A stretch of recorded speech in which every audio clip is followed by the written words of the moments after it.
Hello everyone, my name is Rishabh Shukla and today I am going to discuss power calculation, how to find out the real power in a transmission line as well as how we can match our transmission line for the given length for the given load resistance. For that case we need to discuss step matching. Okay, so first of all let's see how to find out the real power in a given transmission line or average power in a transmission line.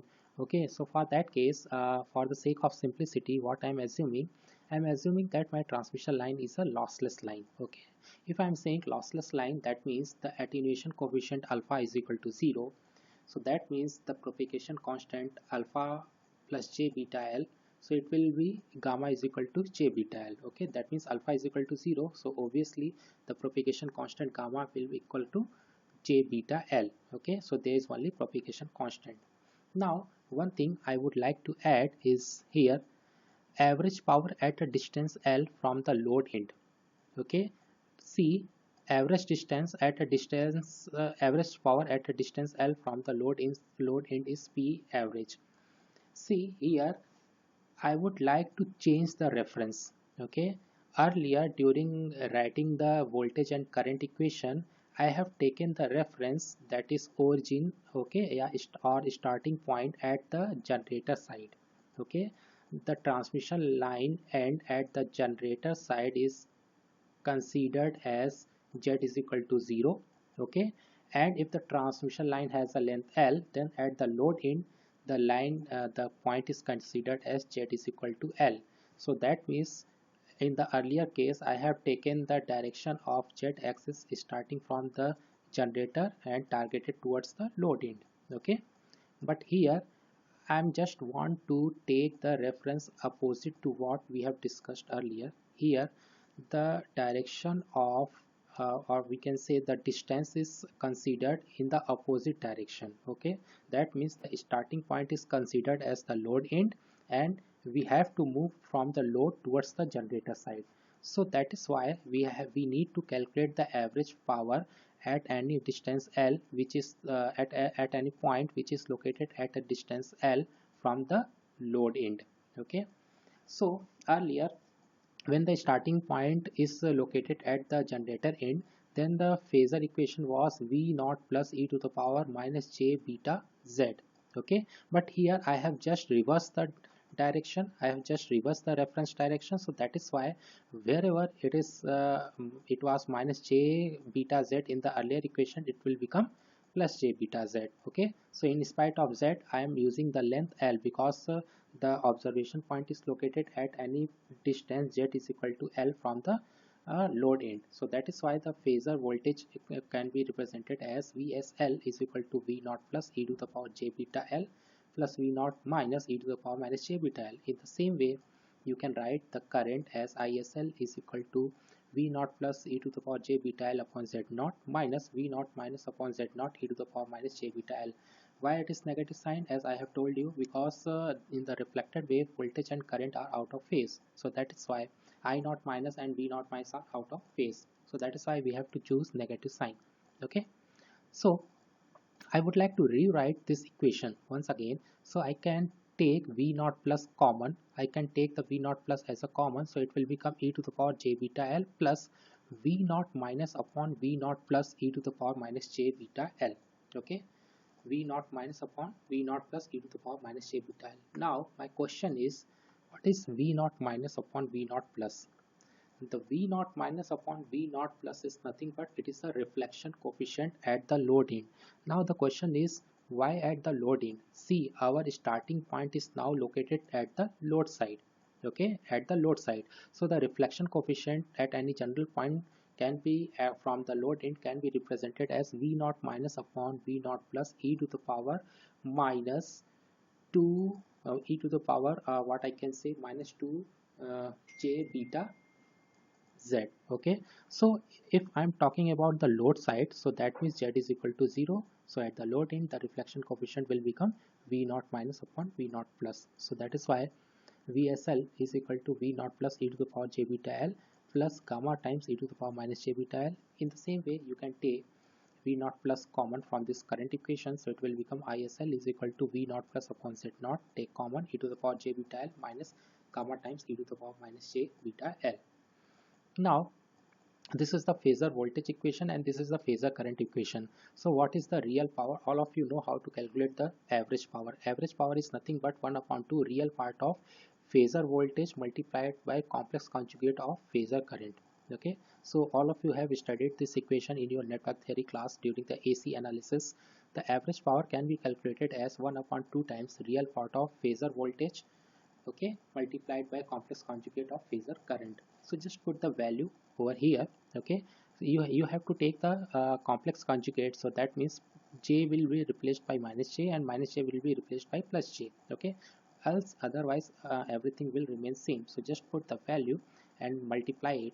So if you will multiply, you will get this expression. Okay, v naught plus modulus value of v naught plus whole square upon z naught within the bracket 1 minus mod gamma square plus gamma times e to the power minus 2j beta L minus gamma times e to the power 2j beta L. Now I have to take the real part. I have to choose the real part from this equation. Okay. So if you want to choose the real part, so what it will become? It will become P average is nothing but V naught mod of V naught plus whole square upon 2Z naught within the bracket 1 minus mod gamma whole square, 1 minus mod gamma square. Okay, so this is nothing but this is the expression of average power delivering at the load end. Okay, now I would like to bifurcate this complete term, okay, into two terms. First of all, see mod of v naught plus whole square upon 2z naught. What is this value? Okay, if you will rewrite this equation, it will become P average. Just open the bracket. You will see P average is equal to mod of v naught plus whole square upon 2z naught minus mod of v naught plus whole square upon 2z naught multiplied by mod gamma square.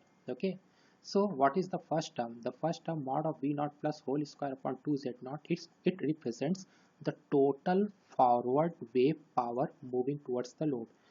आपके forward wave में total कितनी power है जो load पे incident हो रही है, that is mod of V not plus whole square upon 2z not.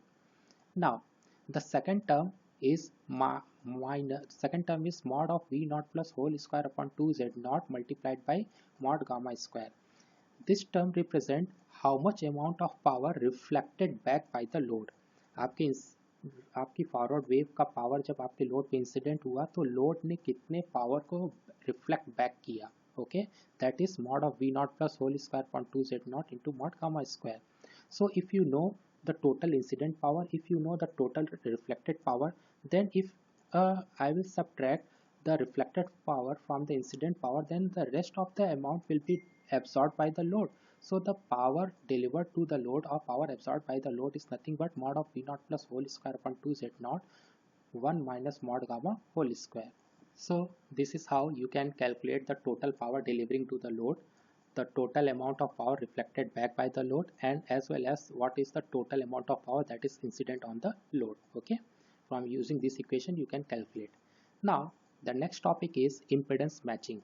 Okay, what is impedance matching? Impedance matching is nothing but it is a technique that assures that your load impedance is nothing but equal to the characteristics impedance of the line.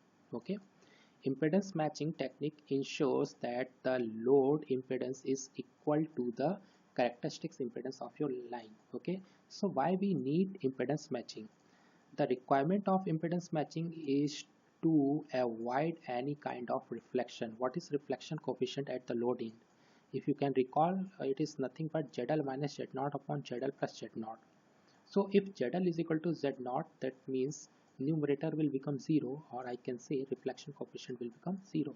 So if the reflection coefficient gamma will become 0, then gamma square will become 0. So ultimately we average power delivering to the load is nothing but mod of v naught plus whole square upon 2z0, which is nothing but total incident power. Means whatever is the power incident at the load, that amount will be completely absorbed by the load and there is nothing like any reflection. Okay, so that is why we need impedance matching. Okay, so the first matching technique is a quarter wave transformer matching.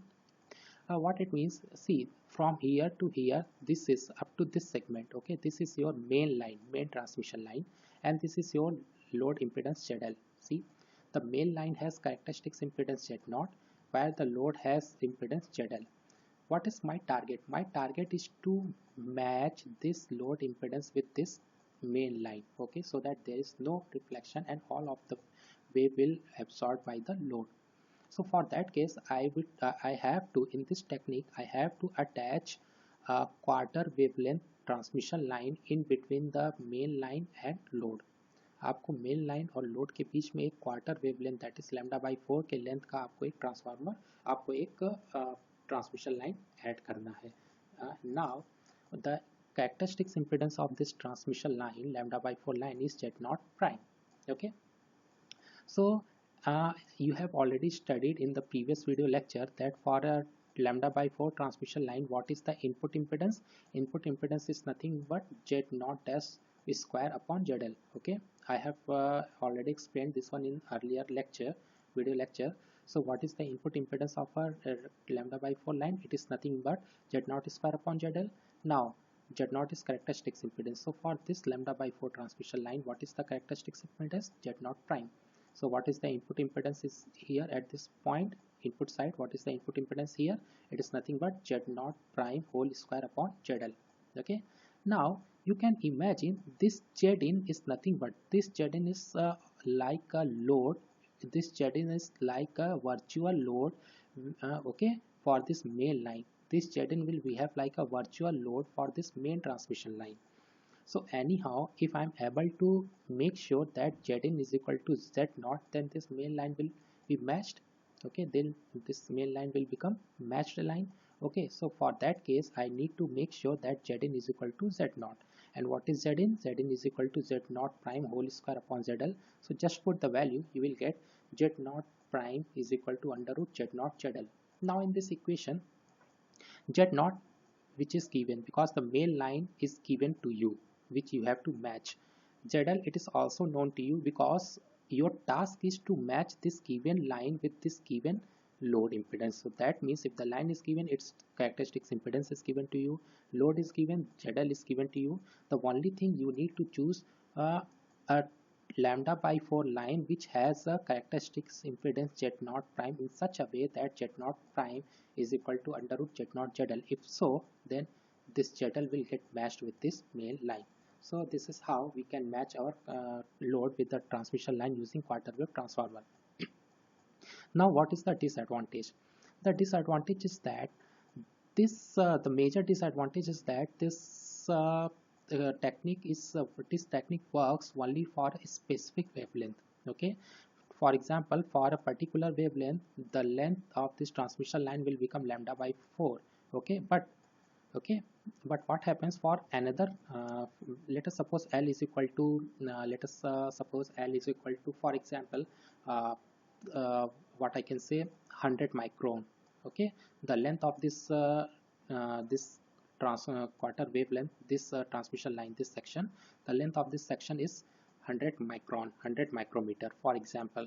Now if the operating wavelength is, for example, if the operating wavelength is 400 micron, then lambda by 4 will become 100 micron. Okay, so what I can say, the length of this line is equal to lambda by 4, where lambda is 400 micron. Okay, so it's satisfied, and we can say this 100 micron transmission line is nothing but lambda by 4 transmission line for the operating wavelength. Lambda is equal to 400 micron. But what happen if suppose anyhow in the next experiment lambda will get changed and it will become 200 micron? If the lambda will become 200 micron but the length remain fixed, physical length will remain fixed, which is nothing but 100 micron. Now the operating wavelength changed to 200 micron. So what is the physical length? Can I say physical length which is 100 micron is nothing but lambda by 2? Okay, so it is no longer lambda by 4, it's now behaving like a half a wave, okay, transmission line, that is lambda by 2 transmission line. So this quarter wave transformer matching techniques works only with a specific frequency. Okay, now this technique needs a special line of characteristics impedance. Okay, for each pair of Z0 and ZL you need to choose. First one is a restriction with respect to the frequency. The second restriction is what? For every pair of Z0 ZL you need a specific transmission line. Okay, because for each and every Z0 and ZL pair there is a separate Z0 prime. Either Z0 or ZL will get changed, then required Z0 prime value will also get changed. So for each and every value of, or we can say for each and every possible set of Z0 ZL, we need a separate Z0 prime, so separate quarter wave transmission line, so which is a tedious task. We cannot generalize, or we cannot use a specific transmission line for all the cases. How? See, I have fixed the now the first restriction what I have told you with respect to the operating wavelength. Now suppose you have fixed the operating wavelength. Let us suppose you have fixed the operating wavelength, but you cannot choose that transmission line in another experiment where Z0 and ZL are different. Okay, so that is why there are two possible restrictions. So in order to avoid these drawbacks, so what we need a single step tuner or single step matching technique. Now in single step matching technique, what we need to do, see, suppose this is a transmission line. Okay, this is your main transmission line which is terminated by a load RL plus JXL. Okay, what we will do, we will connect a stub. This transmission line section is called as stub. Okay, this is called as stub.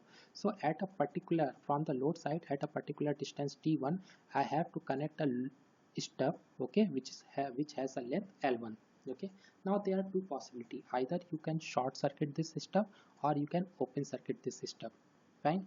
Now how you can choose, my question is whether can I choose open circuit stub. The answer is yes, we can choose open circuit stub, but it is not advisable. Why? Because open circuit, okay, transmission line is liable to radiate. Okay, the open circuit transmission line is liable to radiate, and it will radiate whatever is the power incident at the load end. Okay, so it will radiate the power, and hence it will causes the unnecessary power loss in the main transmission line. So for that case, what we need to do, we need to terminate this transmission line, or we need to short circuit this stub at its load end. Okay, short circuit this stub at its load end. Now see, up to D1 section, from the load end at the D1 section, I have connected short circuit stub. Okay, short circuit stub. Now see, here at this point, okay, at this point, if I have calculate, see how to choose D1. The first question is how to choose D1. We need to choose D1 in such a way that if at this point I will calculate the input impedance, then it will become J0 plus minus JZ1. Okay, plus minus JZ1. Let us suppose here the input impedance will become Z0 plus JZ1. Okay, so from the load end you have to move in order to such a point where the input impedance will become Z0 plus JZ1. Okay, Z0 plus JZ1, where Z0 is your characteristics impedance, and JZ1 is some reactance value. Okay, now after that you have to connect a short circuit stub of appropriate length L. The length L should be chosen in such a way that when we will calculate the input impedance at this node, these terminals for this short circuit stub. Let me repeat it. Now you have to choose the length L1 in such a way, if I wish to calculate the input impedance of this short circuit stub at this node, so it must introduce a reactance of opposite nature. Okay, a reactance of opposite nature. So when they will, both the reactance will get add, what happens, the reactance part will get cancelled out, and ultimately you will get a characteristics impedance Z0. Okay, so this is how you can provide the single stub matching. uh, okay, let me discuss the disadvantage of single stub matching. Again, it is a function of C. Step is mentioned over here. Okay, step of single stub matching is mentioned here. Consider load impedance ZL is equal to RL plus JXL connected on a line. Okay, like this. This is load is connected over here. Now move along the line from the load and find a point. Okay, D1 distance you have to move and find the point where JZ is equal to Z0 plus JXZ. Okay, now note down that point. At this point, connect a short circuit or open circuit transmission line length of length L, that the term Jx cancel out, so that if we will calculate, suppose I have connected a short circuit stub. Okay, now the length L1 should be chosen in such a way that it will produce a reactance of opposite nature. That means at the main line across this point, if the input impedance is Z0 plus jx1, then because of this short circuit the admittance should be minus jx1, so that they will get cancelled out and you will get effectively as Z0. Okay, so this is how you can calculate or you can provide the single step matching. Now what is the disadvantage? See here, if you can recall the quarter wave transformer matching, there are two restrictions. First one is with respect to the frequency, and second was that for each and every possible set of Z0 and ZL, you have to choose a separate quarter wave transmission line. Okay, so now single step matching removes the drawback of the second restriction. Okay, that means here we can match. Okay, so a single step may be used to match any load. Okay, so here there is no such restriction for the possible value of Z0 and ZL. Okay, it can match any load, but what is the restriction? Again the restriction remains same, that is operating frequency. As the operating frequency will get changed, D1 and L1 will also get changed. Okay, so in order to avoid this problem, we should choose double step matching. Okay, so in double step matching what we will need to do here, we have to connect two short circuit step. One short circuit step is directly connected at the load end, and the second short circuit step is connected at a distance d0 away from the first step. Okay, now the length d0 is fixed. Okay, so the procedure will remain same. I will discuss this in the subsequent steps. Okay, but one more point I would like to add. See here, the first step need not to be connected at across the load. Okay, as per the requirement, this short circuit step can be connected directly across the load or some distance away from the load. Okay, doesn't matter. It completely depends upon the requirement, but rest of the procedure will remain same. So what we will do here, I have connected a short circuit step directly across the load. Okay, now from this first short circuit step at a distance t0, I have connected another short circuit step. Okay, the first step has a length LA and second step has a length LB. Okay, and the separation between them is D0. Okay, make sure that the main line and the two step transmission line must have same characteristics resistance, which is nothing but R0. Okay, so first of all I would like to find out what is the total admittance. So now we need to first of all calculate the input admittance looking at the terminal A dash. Okay, inside the short circuit step. Okay, so let us suppose that input admittance is YSA. Now this admittance is in parallel with the load admittance YL. So the equivalent admittance YA can be represented as YSA plus YL, because both the admittance are in parallel, so they are directly add up. So YA is equal to YSA plus YL. Now what is YB? YB is nothing but the input impedance or input admittance, okay, looking across the terminal BB dash, okay, inside this section, inside this complete section. Okay, so you see the equivalent admittance YA as a load. Now this transmission line has a length D0. So what is the input equivalent input impedance? Equivalent input impedance is nothing but YB. Okay, so now next step is to find out what is the input admittance looking across the terminal BB inside this short circuit step. So let us suppose that admittance is YSP. So the total admittance at this terminal BB dash is nothing but YI is equal to YSP plus this YB, because they are in parallel. Okay, so in this way we can calculate the equivalent input impedance looking across the terminal BB dash. YI is equal to YSP plus YB. Now in order to match the line, if the input impedance calculated, input admittance calculated across the terminal BB dash, which is nothing but YI, if it is equal to Y0, which is nothing but 1 upon R0. So if YI, which is equivalent input impedance calculated across BB dash, if YI is equal to Y0, what is Y0? Y0 is equal to 1 upon R0.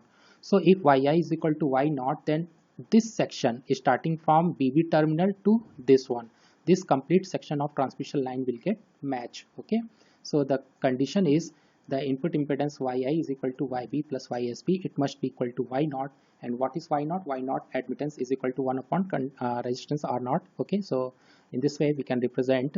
So if I would like to normalize this complete equation, so normalize in order to find, if you want to calculate the normalized admittance, so you need to divide each and every admittance value by characteristics impedance admittance y naught. Sorry, if you wish to normalize each and every admittance, then divide each and every admittance by the characteristics admittance y naught.